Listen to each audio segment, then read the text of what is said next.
are 3 times more likely than white peers to be expelled. Black students are 3 times more likely than white peers to be expelled from Clark County schools and twice as likely to face suspension. That's according to a report by Vanderbilt University commissioned by the school district. The results of the study might prompt Superintendent Dwight Jones to change some of the disciplinary policies within CCSD.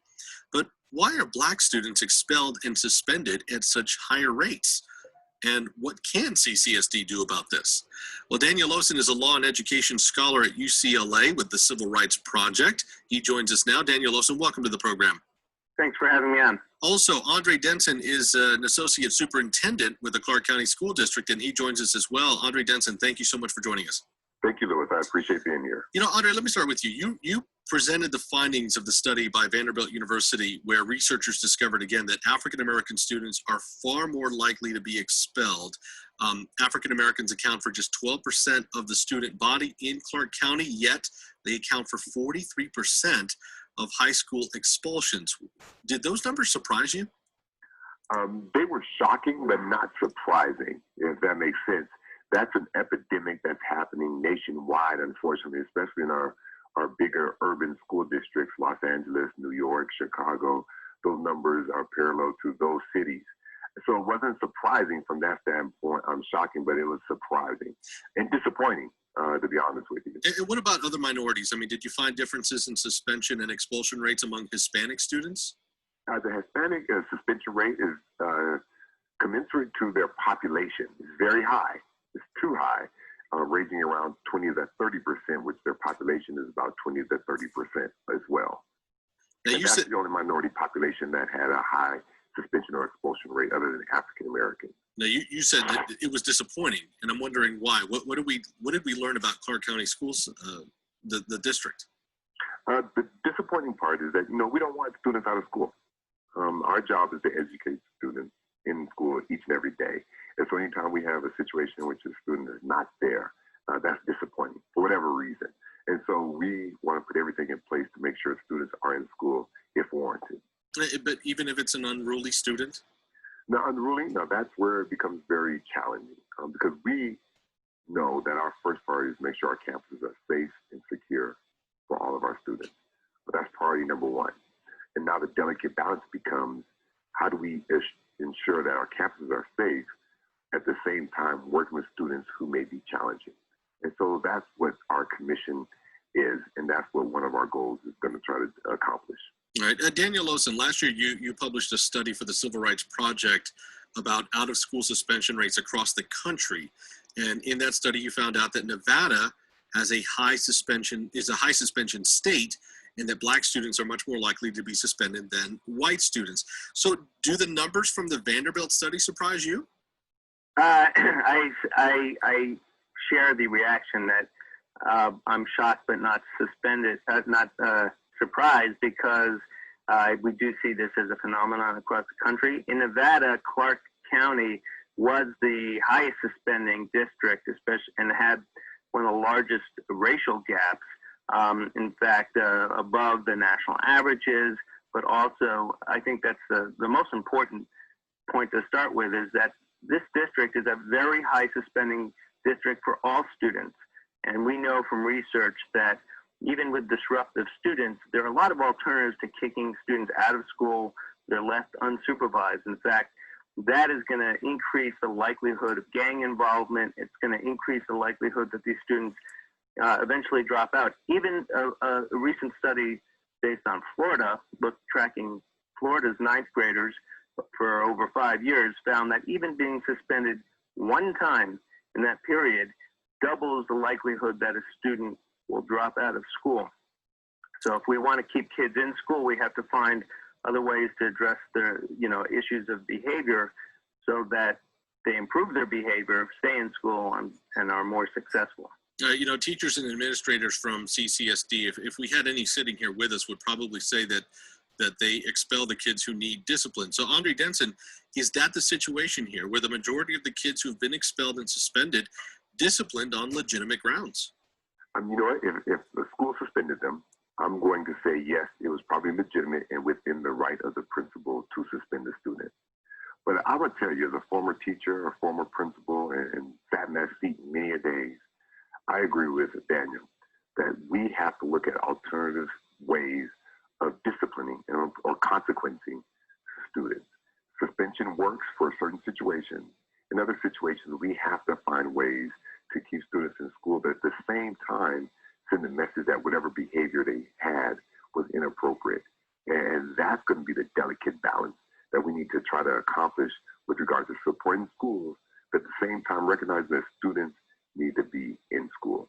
Daniel Lawson, why isn't it possible that the majority of these expulsions are legitimate discipline cases?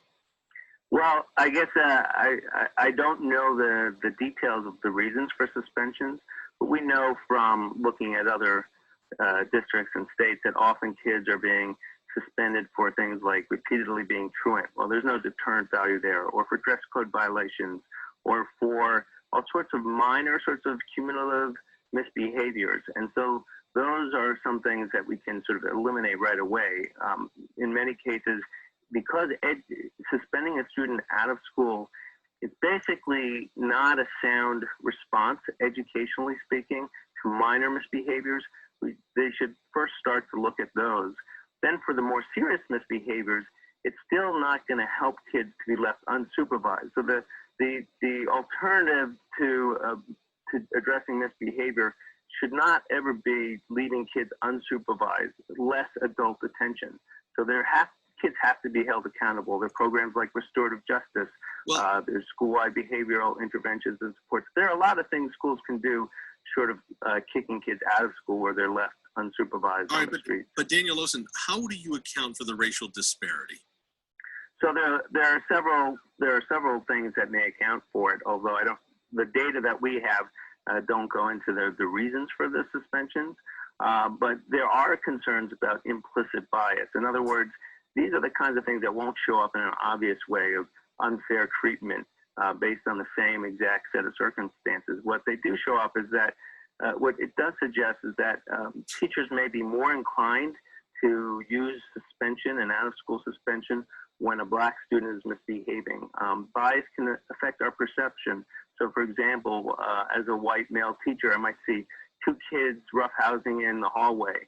If they're white kids, I know their parents, I feel part of their community, I might be more inclined to call their parents or approach the kids and sort of tell the kids to move on their way. But if I see Black kids who I don't know, who I don't feel comfortable with, maybe because of bias, I have sort of fears that inform my decisions, I might call the school resource officer or think there's an assault going on. So then, you know what, listening to you though, basically, I mean, you haven't used the word racism, but it's really implied here. And I'm wondering, basically in your study, you found that African Americans were much more likely to be suspended, for example, for first-time offenses compared to white students. Why are first-time offenses of interest here?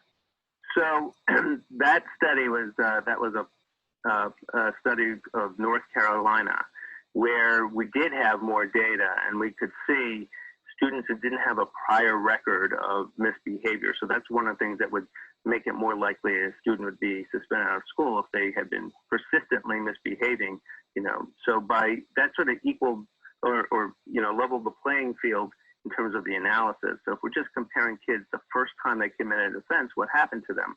And we found that for things like cell phones, public display of affection, disruptive behavior, those sorts of subjective offense categories that were sort of the lesser offense, not serious offenses, that most students, Black or white, were not suspended out of school, but upwards of 40%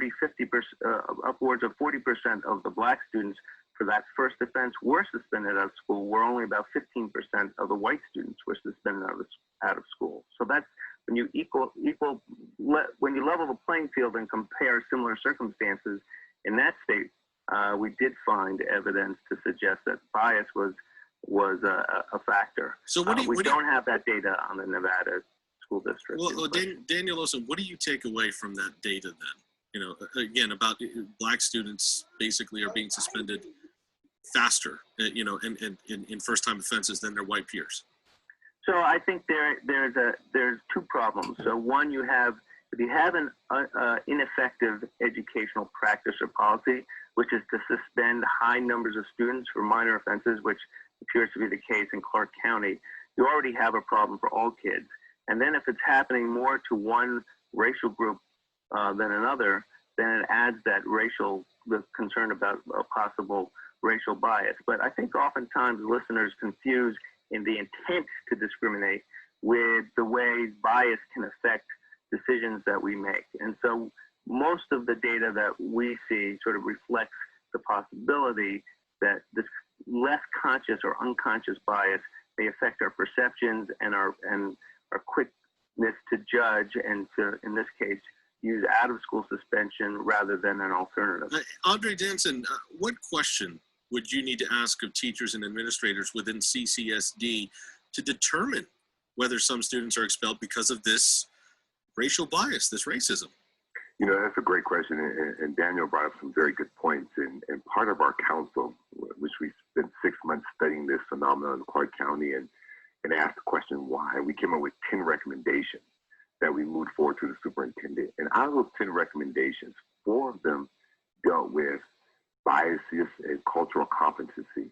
In other words, having staff trained on understanding who they are, understanding different cultures, understanding different students, because we believe that a lot of it has to do with what people perceive going in the door. So that's very apropos that Daniel brought that up, because 40% of our recommendations dealing with that alone.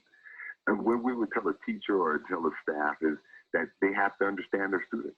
You know what I'm wondering though, looking at this information, at this data over the last 6 months, did you find anything, or any reason to say that there was racial bias or racism going on here in CCSD? Absolutely not. We found no data that shows that there's racial biases or any type of racism going on in the Clark County School District. What we found out, and we did some touring of schools and talking with staff as well, is that people were very concerned and sincere about what their efforts were about. And so what we determined is that people just have to have a better understanding of one another. And hence, that's why we put in developing cultural competencies and developing understanding of one another, because we don't think people intentionally do it. We think it happens based on their comfort level, as Daniel pointed out, or what they perceive as happening, or how they view society as a whole. And it's not, as you know, Lewis, it's just not in the school system. We look at the prison rate and the number of African Americans in prison compared to the population. That's very consistent with what we're talking about here. So it's a bigger problem than a school system. It's a societal situation that we deal with. Right. Yeah, if I could add one example, there's a teacher training program that really focused on helping teachers develop strong relationships with their students and with the parents of those students. And in those teacher programs, not only did achievement go up, but the use of suspension across the board for all kids went down, but especially it was effective for reducing racial disparities. So this idea that building those relationships can help is really important. And you know what, Daniel Olson, I was curious too, because from what Andre Denson had said too about not finding any of that data, if there was any racial bias, how would you look into that if you were to study that here at CCSD? What would you be asking? What would you be looking for that might indicate that's happening? So there are 2 kinds of racial discrimination. The obvious one is where you compare apples to apples, so white kids who were doing the same offense but were not punished compared to black kids doing the identical offense and were punished. That's more goes to intent. The question of unconscious bias, I think as a society we have to accept that we all have probably some negative attitudes towards black people in general, and there are ways to test this. There's a Harvard neurologist have developed a website, Implicit Bias,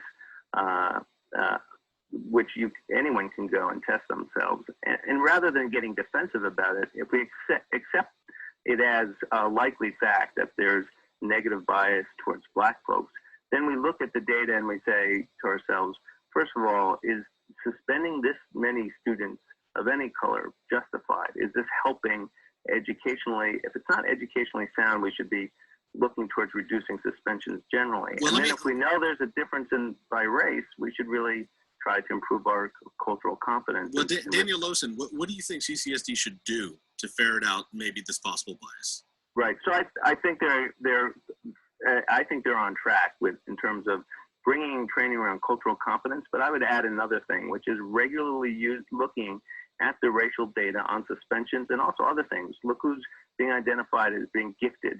Are there disparities there? In other words, address these issues sort of across the board with the lens of we want to improve educational outcomes and close the racial achievement gap as well, close the racial graduation gap. But you know what, Daniel, isn't it possible that, some of these kids were suspended on legitimate grounds? Absolutely. Absolutely. Nobody is saying anything to the contrary. The question is really, there are two questions. One, even for legitimate reasons, if you have a school code that says the third time you're truant, you're suspended, that's legitimate. That doesn't make it wise or educationally sound. So the first step is to say, what aspect of our educational policy and practice is not sound for any kids? And I think you'll find that quite a bit of suspensions are unwarranted on those grounds alone. Then the second question is, to the extent that there's unconscious, in other words, not intentional discrimination, but other kinds of ways that societal discrimination may affect our perception of behavior and our response to behavior, we should look at the data and think about to what extent are we exploring other ways to address misbehavior? Are we reaching out to parents the same way? Are we having the same relationships with the kids? All right. Again, we're talking about expulsions and suspensions and their disproportionate impact of some minority students here in CCSD. Our guests are Daniel Osen. He's a law and education scholar at UCLA's Civil Rights Project. Also, Andre Denson is joining us. He's an associate superintendent with the Clark County School District. Andre Denson, aren't there other factors, when we look at this, like trouble at home, which may account for the disciplinary problems in school for some of these minority students? I mean, couldn't that account for part of this trend here, that these kids are bringing their problems to school? Most definitely. And that happens a great deal. Students bring their home situations, their problems with their girlfriends, their problems with their boyfriends to school. The unfortunate side of that is that we can't control that as a school system. So what we have to look at are the things that we can control, things that we have a sphere of touch on. Home situations, we can't impact that, unfortunately. There's societal situations, we can't impact that from a day-to-day living standpoint. But for those 6 to 7 hours in which they're in our schools, that we can impact. So what can we do in those 6 to 7 hours can't do nothing to try to mitigate this situation? That's the way we look at it. So if not expulsion or suspension, then what are a couple of other alternatives? Oh, there's tons of alternatives. That's like you're living in prison. Called in-school suspension, which and is the world is similar a to prison. suspension, but you're Can't in change school. anything. We have some schools which we have called the Star On program, where they don't suspend students and expel them out of school to a behavior school, if you will. They keep them on campus in their classes, just in a separate situation. There are other remedies. There are detention. There are counseling services that may be available. There are peer tutoring situations, depending on the behavior that warranted the suspension. And suspension can occur from, as you pointed out, from the third truancy to fighting on campus to stealing. So who's there's not a late for their range job of 3 behavior times? that Help can me. warrant suspension. Who doesn't So there miss should be a work 3 range of times in their consequences lifetime? as well. There are a couple other things too to point out. Let's look at specific schools as an example. De La Salle High School, which has a majority student body, the number of suspensions almost equaled the number of students, according to a recent article in Education Week. So, Andre Denson, why are the suspension rates so high at certain schools? That's two things that are in place. One, our school district regulation gives the principal pretty much the autonomy and authority to suspend at will for a multitude of reasons. So our regulations allow the principal and administration to make a decision and decide when they want to suspend, and pretty much for whatever reason they want. So you will have that disparity in schools because the principal could decide. Some principals have a zero tolerance philosophy in which the smallest thing, we're sending you home.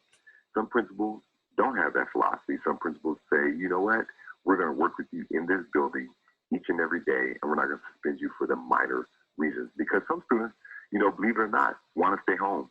as we pointed out, some students say, let me do something to get suspended. Let me get a 3-day vacation. And so some principals say, you know what, but not isn't on my that, watch. Andre Denson, isn't that expensive though? when you have so many students away from school?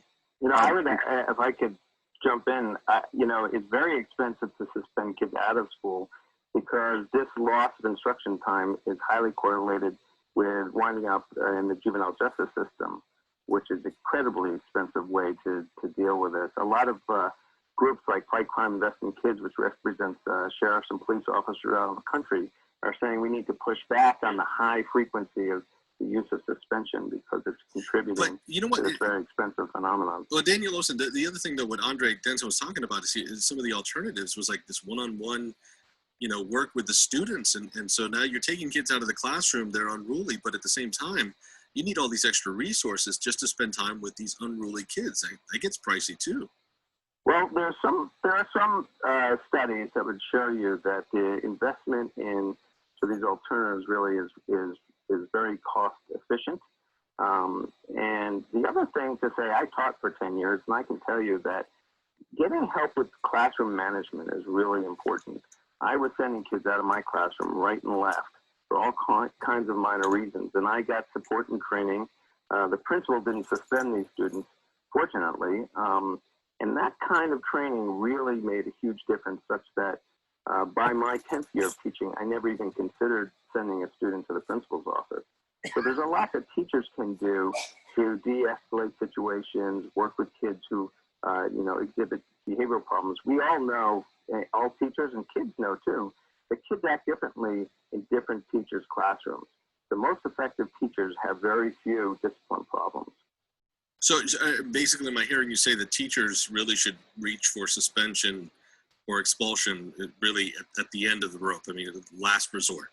As a measure of last resort. And if you have good relationships with your kids and their parents, there's a lot more that you have to work with. But also, if you know some basic classroom management techniques and you practice them and you get support for implementing them, that goes a long way. Just simple things like not calling kids out in the front of the whole class, but talking to kids out in the hall, but also finding positive things to mention about students on a regular basis so that when you do have to call them out for their behavior, they know that you care about them and understand them, and you already have this relationship with them. All right. And Audrey Denson, how about, is there a discussion about a moratorium on suspensions and expulsions? Yeah, great question. I'm going to go back to something Daniel said, if that's okay, because I wanted to make sure people understand that teachers cannot and do not suspend or expel students. They send them to the principal. They send them to practice. So there's a check and balance that should occur just because the teacher writes the students are disruptive. That's where the principal or dean of students or assistant principal has to use all the information that's gathered to make that determination. Wow. So I want to make sure that was clear. Yeah, there were 10 recommendations given to the superintendent and presented to the Board of School Trustees last week. And one of those recommendations was to reduce overrepresentation by imposing a moratorium on suspensions and expulsions. Except for the 5 or 6 that legally you have to expel for. For example, bringing a gun on campus, that's something you can't say, well, we'll look at that and maybe not suspend you. That's something legally you have to expel for. Except for those mandatory expulsion type of situations. Have a moratorium in place until we get our procedures and policies consistent with what we want to make happen. That was one of the recommendations. And real briefly, you know, Audrey Denson, as you mentioned before, you're talking about issues at home or, you know, personal issues that these kids bring with them to school, and the school really can't do anything about it. But really, I mean, you have to sort of reach out and do something a little bit extra because that's what you're dealing with. You're dealing with kids who have these personal home problems. Most definitely. I'm not saying we have to ignore it, because we can't ignore it, because then we'll be in trouble if we ignore it. But at the same time, we have to deal with what we have each and every day in front of us. So hopefully we involve more wraparound services and involve the entire community, social services and dealing with social workers and different nonprofit organizations, which can help with situations at home, be it that they need assistance with health care or food or psychological assistance. And real quickly, Audrey Denson, too, is there a timetable on implementation of this moratorium?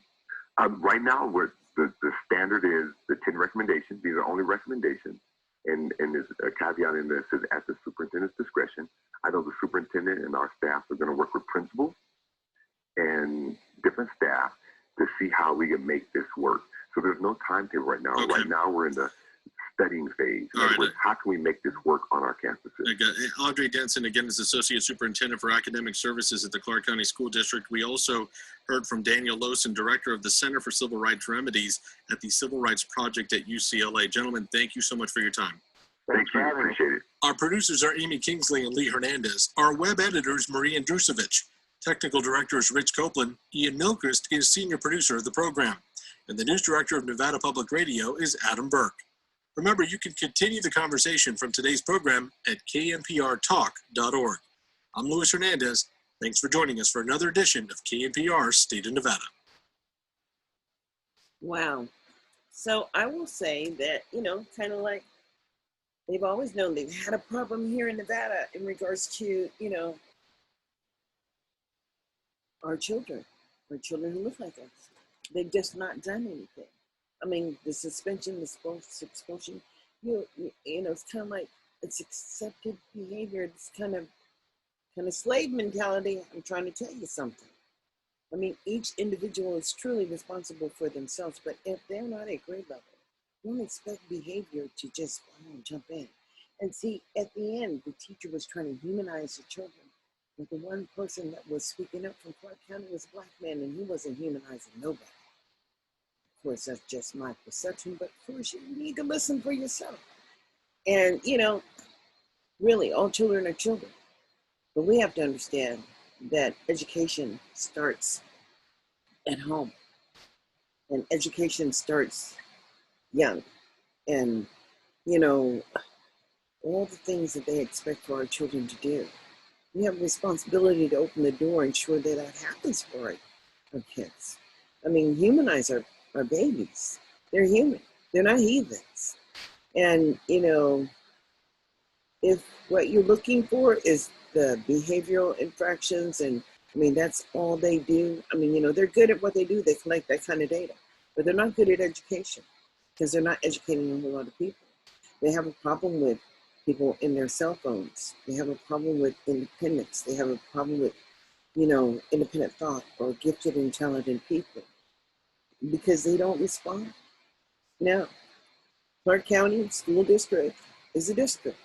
I live in the district in Las Vegas and Henderson, in an area where I tried to reach out to the local board member, which was Linda Tavares, but she didn't bother to call me back. I've written to her more than once and no response. But, it really doesn't matter because it's not about what she knows. It's about what I see as a citizen. And what I see as a citizen is limited opportunity. And I don't even have to go to the schools to understand that when I'm seeing the data and what it looks like, what's happening here. And then that conversation today was very eye-opening because, this is a societal problem. The public schools are not there to make a change. They're not there to enrich. They're into just documenting you more dysfunctional and keeping you where you are. I'm sorry. I'm not where you are. I believe in freedom of speech and freedom of religion. I believe that I make choices in my life, and I believe I sacrifice for my choices. I have 3 sons that are wonderful.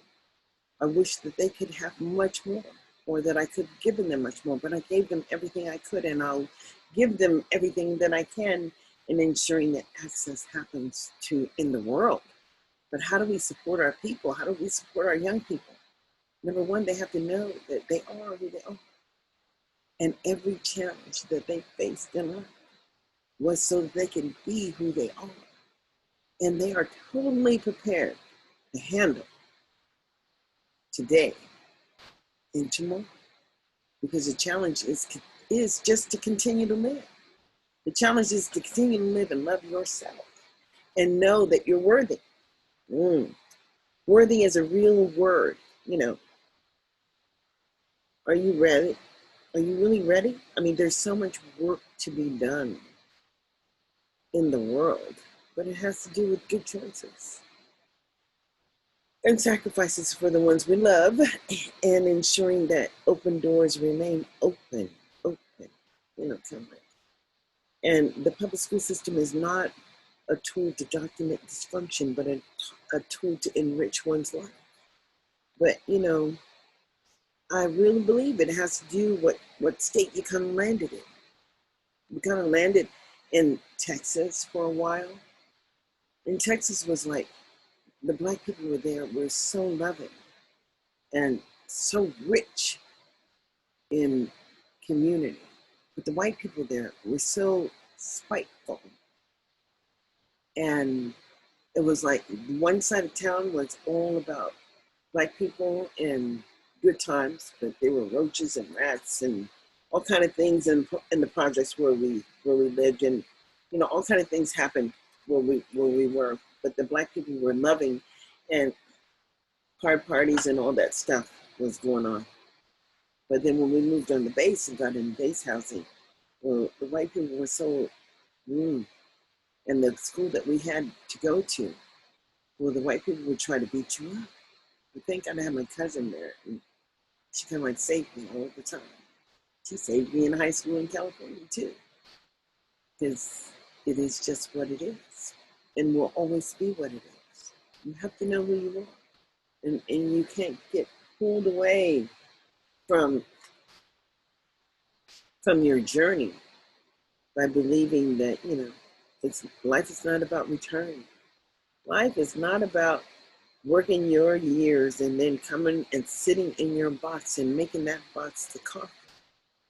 Because that's what it becomes. I mean, you know, sure, you know, you do a lot of things in it, family events and stuff like that, but just can't stay in the box and live within the box. Because that's kind of how people see people. The ones that we put into place to represent us, appoint people to position themselves to keep a lifetime of benefit. You have to understand the public school system offers support and security for humans. And so the people that have been in the position of offering those services to enrich the community and sustain the United States kind of like fell off the ship. I mean, they kind of like fell off of what they were supposed to be doing. They just started catering to so few children and only worrying about the few and not the many. And then pretty soon it became difficult to look back at the many and just focused on the few. And so here we are, still focusing on the few and not the many. But know that we all are living in America. And if you've worked in America, you pay taxes. And those taxes go to support public services. And we live in a nation that is bing, bing, bing, human capital. You know, Microsoft cloned it, or, you know, they named it, they branded it, because all of the corporations and big companies left. So there's no more major manufacturing companies that are producing things in America. There's mom and pop shops, and there's, you know, people who can give quality instruction to human beings, like my son, Shaka. I named him Christopher Aaron Johnson Phillips, my last name, because I wasn't married then. But it really didn't matter. He had his father's name, and he had my father's name. And truly, he will always be from my lineage. And then his father was very intelligent, although, you know, unworthy. Because you have to know that if you have a child and you've been blessed with a son, you need to love your son as a human being. And whatever you would do for yourself, you need to do for your child. It amazes me that so many Black men just look at it on the other side. You know, the system is set up to enslave you if you have a child. I mean, you know, set up to make you, to position you to have to pay support and everything for that child. But guess what? Never prepared you to take on that job. I mean, 12 years of instruction was supposed to give you an opportunity to live. In other words, it didn't give you an opportunity to live, it just sustained where you were. I mean, the plantation kept going. I mean, because we still live on the plantation. And for those who are not on the plantation, like those who learned how to escape the plantation, like living outside the box, well, I'm trying to share with you, because I'm not in the box anymore. I mean, I'm not restrained or, stuck in the box. I can come out and play. I can come out and share what's in my head to you, and hopefully you can start coming out the box too and sharing with people who look like you the importance of being self-empowered and the importance of loving your children and the importance of knowing that there's just nothing I wouldn't do to support my children. Now, on the other hand, they're fathers because they're Black males. I can't say that not one of them stood up.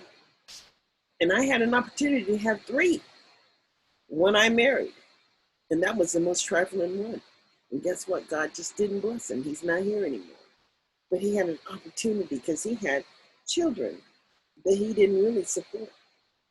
And I guess, sometimes life is hard, but you have to accept where you are. And that's just true.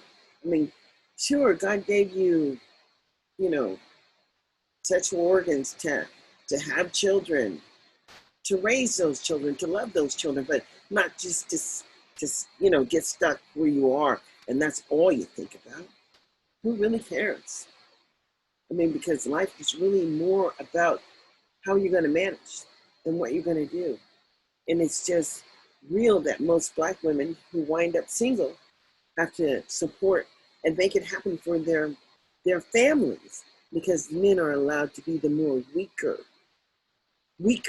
in the relationship and not have to accept responsibility of self and whatever they've done over time. Come on now, it's real. That's why I told my sons, I said, if you don't want your children to feel what you feel right now when they were babies, I said, don't ever position yourself to be like your father. And that's real. Life is kind of hard, but life is not. Life is a blessing when you can give. And when you give and you're given, because I've been given, but I've given. And what I give is unconditional. But don't take me like I don't know what I'm doing. I mean, I've helped people and I believe that they were ungrateful. And ungrateful people, hey, I can walk on. I don't have to look back. Because it wasn't for you. It was for really what I was being driven to give. And that's give of myself to ensure that other people can make it up. There really is a lot of sacrifice that you have to do for your children, because you have to understand that it's a world that we're expected to participate in, but nobody ever gave you the roadmap. There's not a guiding book. There's not a map that you just go get, and all of a sudden you take it all the way to success. No, success is a fluke. It just sometimes happens. But when it happens, you got to know when it's happening. And right now, because we all need to know where we are right now during the COVID-19, it's just 19 different times it happened, I guess. I mean, swine flu, all those are viruses that we have no cure for. And there may be a cure, but are you going to be, I don't think I want to be the one to try to cure. I think I just want to wait until it's so safe, because I don't even want to take the regular flu shot. We have to do better for ourselves. We have to eat right. We have to exercise. We have to, we have to move. You just can't get in the house and stay in the house, because the house is a coffin. I mean, my brother retired and he started gaining all this weight. But, you can't just continue to eat in the box, because pretty soon you won't be able to fit in the box.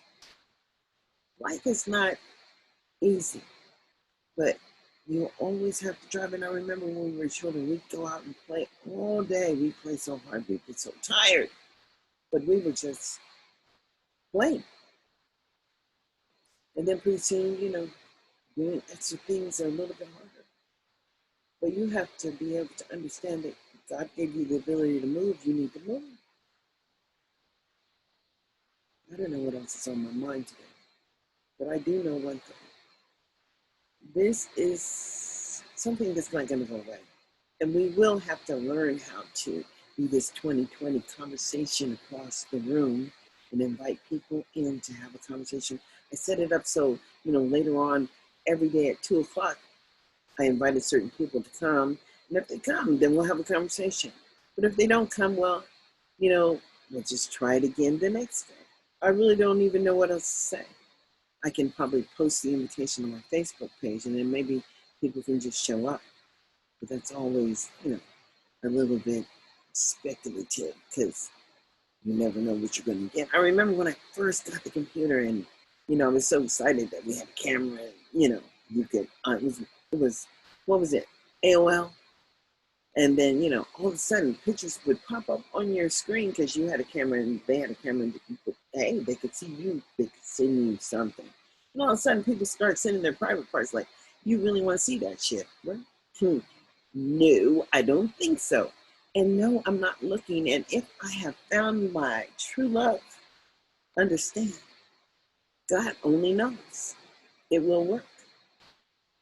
And it'll either work or it won't. But it won't be me. It will be the universe. And it will be whatever it will be.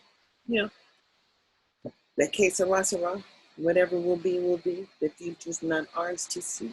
Que sera, sera. But there is a responsibility to, engage yourself in the revolution so that we can be televised, so that we can all know that public policy is all about, public policy is about lifetime learning that, to be effective, you have to be heard. And to be heard, you have to stand up. And to stand up, then maybe you can shake somebody off your back, because that's apparently where most people are, standing on the backs of those who cannot articulate or express concern for themselves. So here in Clark County, there is a massive failure for the public education system for children who look like me, this color, or maybe a little lighter, or maybe a different color of shades, but it's always shades of brown. And shades of brown have a right. Actually, shades of brown are citizens. And actually, we are America's first citizens.